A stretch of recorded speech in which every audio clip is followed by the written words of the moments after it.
ప్రభువైన యేసుక్రీస్తు నామమున మరలా ఈ నిన్నటి వరకు కార్యక్రమంలో కలుసుకోవడం ఎంతో సంతోషం.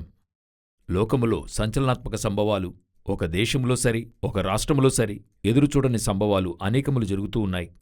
అంటే ఇది ఇలాగే ఉంటుంది, ఇలాగే వెళ్తుంది అని ఏది కూడా గెస్ చేయలేకపోతున్నాం. నేను చెప్పేది రాజకీయాలు ఆరంభించి భారీ రాకస్యాలలు, సునామీ వరకు ఏది గెస్ చేయలేకపోతున్నాం. వస్తుందంటున్నారు, రాదంటున్నారు, అది వచ్చేస్తుంది. సో ఇవన్నీ కూడా దేవుడు ముందుగానే నిర్ణయించాడనేదే ముఖ్యం. అది మనం అక్సెప్ట్ చేసుకోవాలి. దేవుడు ఏది అనుమతించినా మన మంచి కొరకై ఉంటది. అది ఏనాటికి హానికరంగా ఉండదు. రండి కార్యక్రమంలోనికి వెళ్దాం. మొదటిగా ఇస్రాయేల్, ఇరాన్, యుఎస్ ఈ వార్ అప్డేట్, అదే మనం చూడబోతున్నాం. ఈ వార్లో ఒక అతి ముఖ్యమైన సీజ్ ఫైర్లోకి వెళుతున్నట్టుగా ట్రంప్ అనౌన్స్ చేశాడు. అంటే పాసిబుల్ 48 గంటలు టైం ఇచ్చున్నాడు. ఆ లోపల ఈ శాంతి వస్తుందని చెప్పాడు. మేమీ కార్యక్రమం నమోదు చేస్తున్నప్పుడే ఆయన అది చెప్పున్నాడు. కానీ ఇదొచ్చి మీకు రీచ్ అయ్యేప్పుడు మేము ఎడిట్ చేసి అందించాలి గదా. ఆ లోపల ఈ సీజ్ ఫైర్ ఏమైంటుందో తెలీదు. కావాలంటే ప్రభుచిత్తమైతే ఇందులోనే ఒక చివరి వార్తగా టేల్పీస్గా మీకు చెప్పాలని ఇష్టపడుతున్నాం. దానితో పాటు ఈ సీజ్ ఫైర్కి ఇరాన్లో ఉండే ఐఆర్జీసీ అంటారు. అంటే వారే ఇప్పుడు పూర్తి అధికారంలో ఉన్నారు. ఎందుకంటే ఇరాన్ నాయకుడు గాయపడటం వల్ల పూర్తి అధికారం వీళ్ళ దగ్గరే ఉందంటున్నారు. వీళ్ళేం చెప్తున్నారంటే ట్రంప్తో అన్ని బేరాలు కూడా ముగిసిపోయాయి, మీకిచ్చిన అన్ని అవకాశాలు ముగిసిపోయాయి అంటున్నారు. అదే సమయంలో ఇరాన్ ప్రెసిడెంట్ ఏం చెప్తున్నాడంటే చర్చలు పాసిబుల్గా ఉంటాయి, సీజ్ ఫైర్ అన్నది జరుగుతుందని వారు చెప్తున్నారు. అయితే ఇవన్నీ కూడా ఒక కన్ఫ్యూజ్ స్టేట్లో వెళ్తూ ఉన్నాయి. వచ్చే 24 గంటలు అంటే ఈ నిన్నటి వరకు మీకు రీచ్ అయ్యే లోపల అన్నీ తెలుస్తాయి అనుకుంటున్నాం. దీనికి మధ్యలో ఇస్రాయేల్ లెబనాన్ సమస్య, అది కొంత పెద్దగానే వెళుతూ ఉంది. ఇస్రాయేల్ చెప్తుంది మేమన్నిటికీ రెడీగా ఉన్నామంటోంది. ఇరాన్తో సమాధానానికి రెడీగా ఉన్నాం, యుద్ధానికి కూడా రెడీగా ఉన్నామంటుంది. అదే సమయంలో లెబనాన్లో తాకిడి జరుగుతూ ఉంది. సీజ్ ఫైర్ అంటున్నారు, తాకుతున్నారు. ఇదొక పెద్ద ఇష్యూగా అటువైపు వెళ్తుంది. దీనికి సంబంధితమైన మరొక విషయం ఏంటని అడిగితే చైనా, అంటే స్ట్రైట్ ఆఫ్ హార్మజ్ ఉంది కదా, అక్కడ చైనా వారి ఆయిల్ ఓడలు వెళ్లి వస్తూ ఉన్నాయి. ఇందులో చైనా వారు వెళ్లి రావడానికి యుఎస్ వారు కొన్ని నిబంధనలు వేశారు. దీనికి చైనా చెప్పింది ఏ నిబంధన కూడా చెల్లదు, మేము వెళ్లి వస్తాము అన్నట్టుగా వారు చెప్పి ఉన్నారు.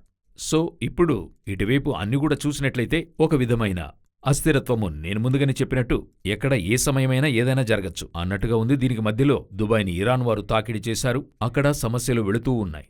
అన్ని వైపులా ప్రజలకొచ్చి ఒక సీజ్ ఫైర్ వస్తుందా రాదా, వార్ వస్తుందా లేదా అంటున్నారు. కానీ మనం ముందుగానే చెప్పినట్టు ఈ వార్ అన్నది మరో ఘట్టానికి వెళ్లే స్థాయిలోనే ఉందిగాని ఈరోజో రేపు ముగిసే స్థాయిలో లేదు. వేచి చూద్దాం. ఆ తర్వాత వచ్చే అప్డేట్ని ఇదే కార్యక్రమంలో మీకు అందిస్తాం. మనం మరో విషయంలోకి వెళ్ళబోతున్నాం. ఇది అర్మేనియాలో జరిగేటువంటి ఒక ముఖ్యమైన సమ్మిట్, అంటే EU సమ్మిట్, యూరోపియన్ యూనియన్ యొక్క సమ్మిట్. ఇందులో ఏంటండి ఇంపార్టెన్స్ ఉందని అడుగుతున్నారా? మనందరికీ తెలుసు, తర్వాత వచ్చే అగ్రరాజ్యం యూరోపియన్ యూనియనే. లేచే మృగము, రైసింగ్ బీస్ట్ ప్రకటన 13:1 వారే. ఇందులో మనకి అనేక ప్రూఫ్స్ ఉన్నాయి చూడండి. అయితే ఇప్పుడు చాలా ముఖ్యమైన మూవ్ అమెరికా చేసింది. ఏంటంటే జర్మనీలో ఉండే నాటో వారి ట్రూప్స్ 10,000కి పైన ఉన్న వారిని ట్రంప్ మరలా వెనక్కి తీసుకున్నాడు. అంటే ఈ నాటో ఎందుకని అడిగినట్లయితే ఈ చైనా, ఈ రష్యా దగ్గర నుండి ఐరోపాని కాపాడటానికి రెండవ ప్రపంచ యుద్ధం తర్వాత ఏర్పరచబడింది. భద్రత కొరకు అమెరికాతో ఒప్పందం చేసుకుని అమెరికా వారి మిలిటరీ ఈ అన్ని ప్రాంతాల్లో ఐరోపాతో రష్యా ఎక్కడెక్కడుందో వారితో అవినాభావ సంబంధితమైన చర్చలు ఈ నాటో చేస్తుంది. దాని మూలంగానే ఇవన్నీ కూడా జరుగుతూ ఉండే. ఇప్పుడు సమీపంలో ఇరాన్ యొక్క ఇష్యూలో ఈ ఎయిర్పోర్ట్ ఉపయోగించుకోవడానికి జర్మనీ వంటి దేశాలు ఒప్పుకోకపోవడం వల్ల ట్రంప్ ఏం చేశాడు, ఈ నాటో వారి యొక్క అందులో తన భాగాన్ని వెనక్కి తీసుకుంటానన్నాడు. చెప్పడం మాత్రమే కాదు, ఇప్పుడు ఏం చేశాడు, అందులో నుండి బయటకొచ్చాడు. ముందుగానే ఇతను ఆ థ్రెట్ ఇచ్చినప్పుడు యూరోప్ వారు చెప్పారు మనకైన సైన్యం మనమే నిర్మించుకోవాలి అని చెప్పడమైంది. సో యూరోపియన్ యూనియన్ మరో అగ్రరాజ్యం అవుతుంది. ఇక్కడ ఐరోపా నుండి అమెరికా వెనుదిస్తుంది. ఇది ఎలా మీరు చూడాలి, అమెరికా తన మద్దతు వాపసు తీసుకోవాలని చూస్తుంది. అమెరికా ఐరోపా నుండి ఉపసంహరించుకుంటుంది. ఇప్పుడు ఐరోపా తన స్వీయ బలముతో లేవడమవుతుంది, సైన్యాన్ని ఏర్పరచుకుంటుంది. ముందుగానే తయారవుతూ వారెన్నో విషయాలు చేస్తున్నారు. సో ఇప్పుడు వారు ఏం తీర్మానిస్తున్నారంటే అర్మేనియాలో ఈ జర్మనీలో ఉపసంహరణ తర్వాత జరిగే మొదటి సమ్మిట్. సో తర్వాత అతి ముఖ్యమైన తీర్మానం తీసుకుంటారు. ఇందులో యాక్చువల్గా ఏం జరగబోతుందని చూసినట్లయితే అమెరికా అన్నది పతనమై ఆ స్థానములో అతి ముఖ్యమైన స్థానానికి ఐరోపా వస్తుంది. అంటే మరొక అగ్రరాజ్యం ముఖ్యంగా లేవడానికి ఒక ముఖ్యమైన సమ్మిట్ జరగబోతోంది. దీని ముగింపులో దీని గురించిన అన్ని డీటెయిల్స్ తెలుస్తాయి. ఇది కూడా మీకు అప్డేట్గా మీకు అందిస్తాం ప్రభుచిత్తమైతే. తర్వాత అతి ముఖ్యమైన విషయాన్ని చూడబోతున్నాం. ఇది చైనాలో ఉండేటువంటి రోబోట్ ఫ్యాక్టరీ. ఇప్పుడు మనము చాలా కాలంగా చెప్తుండేం కదా, హ్యూమనాయిడ్ రోబోట్స్ గురించి చెప్పుకున్నాం.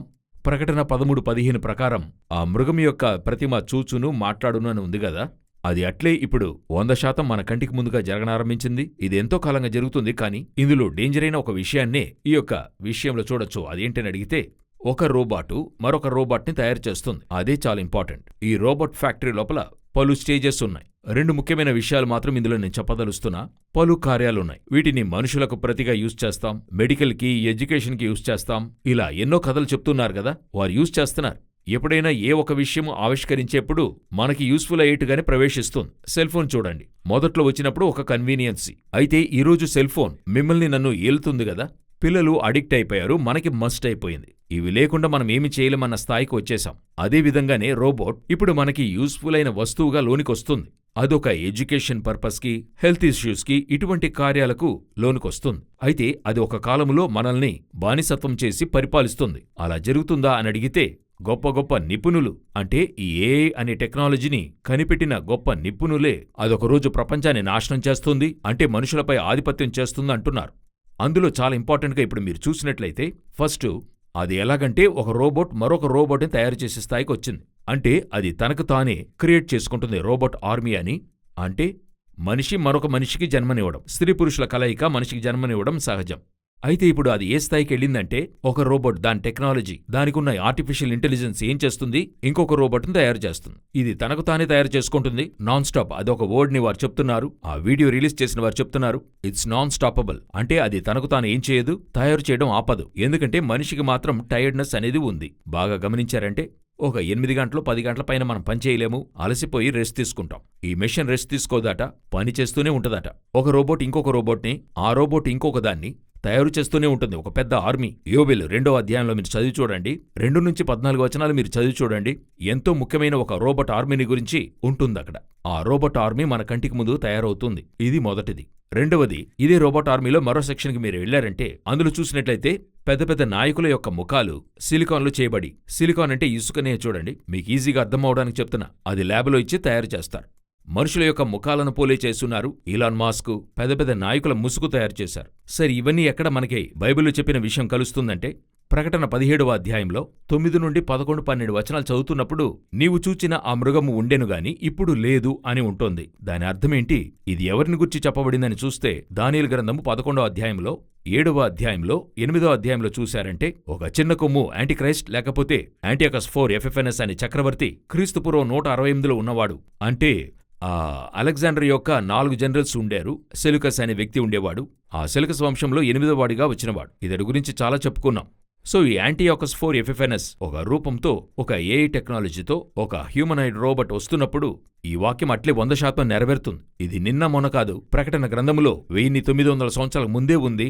ఇది ఒక 20 సంవత్సరాలుగా మేము చెప్తూనే ఉన్నాం, ఇలాంటి ఒక కార్యం అనేది జరుగుతుందని చెప్పి. ఇప్పుడు వచ్చింది. ఇప్పుడు ఇలాన్ మస్క్ ముసుగు ఉంది, పెద్ద పెద్ద నాయకుల ముసుగులు ఉన్నాయి. ఆ స్థలంలో యాంటియోకస్ IV ఎఫెఫెనస్ వంటి ముఖముతో హ్యూమనాయిడ్ రోబోట్ చేశారంటే, ప్రకటన గ్రంథము 17వ అధ్యాయం 100% నెరవేరుతుంది. మన కంటికి ముందరగా ప్రభు సూచించిన చివరి సామ్రాజ్యం యూరోపియన్ యూనియన్ ఒకవైపు, మరోవైపు అందులో నుండి ఆధిపత్యం చేసే హ్యూమనాయిడ్ రోబోట్ లేక ఒక గొప్ప సర్వాధికారం లేస్తుంది.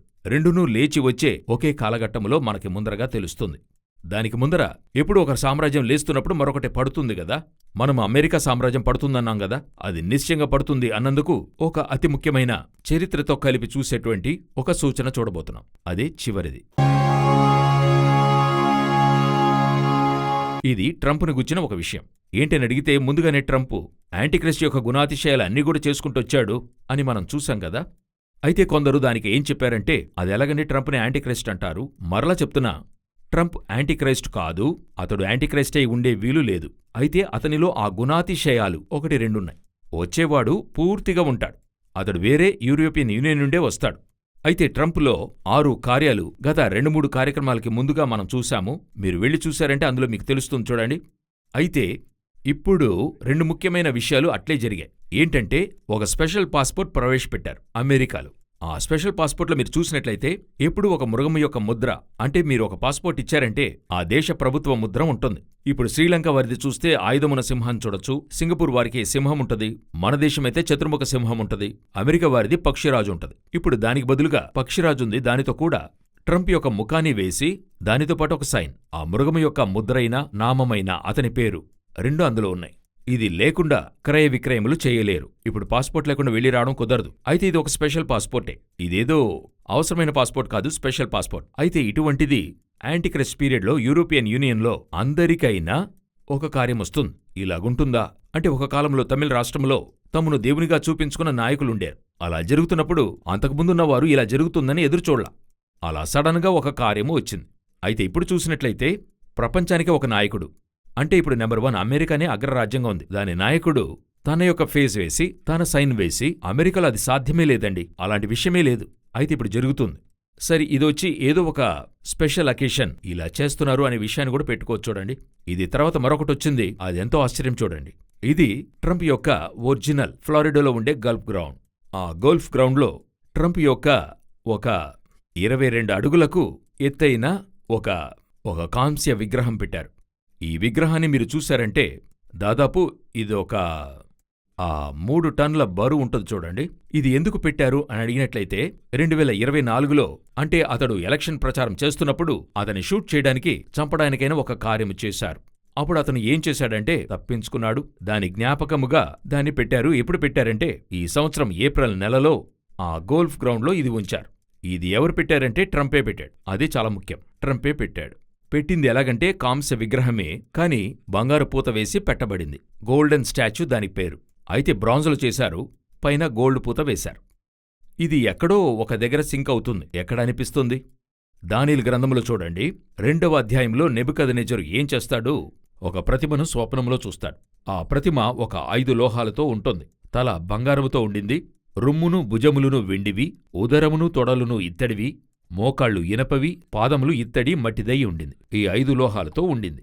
ఆ స్వప్నాన్ని అతడు చూస్తున్నాడు. దానియేలు దాని వివరణ ఇచ్చి, అందులో దానియేలు చెప్పే ఒక మాట ఏంటంటే, ఆ బంగారపు తల్లన్నది నీవే అని చెప్తాడు. ఆ గోల్డ్ ఉంది కదా, ఆ స్టాచ్యూలో మీరే అంటాడు. 3వ అధ్యాయంలో తర్వాత వెంటనే నెబుకద్నెజరు ఏం చేస్తాడు? ఒక ఎత్తైన గోల్డెన్ స్టాచ్యూ ఒకటి చేస్తాడు. అది 3వ అధ్యాయంలో 2-3 వచనాల్లో చూస్తే, దూరాను మైదానములో ఒక ఎత్తైన ప్రతిమ అంటే 60 మూరల ఎత్తు, 6 మూరల వెడల్పైన ప్రతిమను చేస్తాడు. అది ఎక్కడ నిలవబెడతాడు? బబులోను దేశంలో దూరాయను మైదానంలో పెడతాడు. ఈ ప్రతిమను చేయడానికైనా అర్థమేంటంటే ఏదో ఒకటి మామూలుగా చేయలేదు. దానికి ముందర అధ్యాయంలో దానియేలు చెప్తాడు, ఆ ప్రతిమలో బంగారపు తల నీవే. ఇప్పుడు ఆ ప్రతిమ ఎవరిలాగుంటదంటే నెబుకద్నెజరులాగుంటది. ఎందుకంటే అటువంటి విగ్రహం. అది వెండితో చేసుంటే అది వేరే, ఇత్తడితో చేస్తే వేరే. బంగారపు ప్రతిమ నిలిపాడు. ఇది జరిగింది క్రీస్తుపూర్వం 700వ శతాబ్దంలో జరిగింది. ట్రంప్ వచ్చినప్పుడు మెడోపోషన్ సామ్రాజ్యంలో కోరెష్ వచ్చినట్టుగా వచ్చాడు అని ఫస్ట్ టైం చెప్పారు. ఎందుకంటే అతడు వచ్చి ఏం చేశాడు? ఆ ఇస్రాయేల్కి ఆ యొక్క రాజధానిగా అనౌన్స్ చేశాడు. అయితే రెండవసారి వచ్చినప్పుడు దానికి ముందర సామ్రాజ్యం బబులోనుకైన కార్యాన్ని చేశాడు. అంటే బంగారపు ప్రతిమ నిలిపి, అంటే బంగారపు పూత వేశారు. కాంస్య విగ్రహమే అది చేసి దానిని ఒక సమభూమిలో అతడు నిలిపి ఉన్నాడు. ఆ విగ్రహం తనే చేసుకున్నాడు. అంటే తను అన్నది ఒక శిల్పితో చేయించాడు, అది అక్కడ పెట్టాడు. అయితే ఇంకొకటే జరగలేదు. అది అందరూ నమస్కరించాలని ఉత్తర్వు జారీ చేశాడు నెబుకద్నెజరు.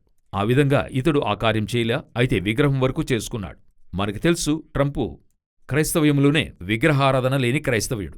వ్యాన్స్ అయినా గాని విగ్రహారాధన క్రైస్తవ్యానికి చెందినవాడు. ఇతడు విగ్రహారాధనకు చెందినవాడు కాదు. విగ్రహం చేయకూడదన్నది బాగా తెలిసినవాడు. అయితే ట్రంప్ ఇప్పుడు చేశాడు, నిలబెట్టాడు. ఇది ఏదో ఒక స్థలంలో కనెక్ట్ చేస్తుంది స్పిరిచువల్గా. మీకు తెలుసనుకుంటాను. ప్రభు చిత్తమైతే, రాకడ ఆలస్యమైతే మరొక నేటి వరకులో మిమ్మల్ని కలుసుకుంటాం. God bless you.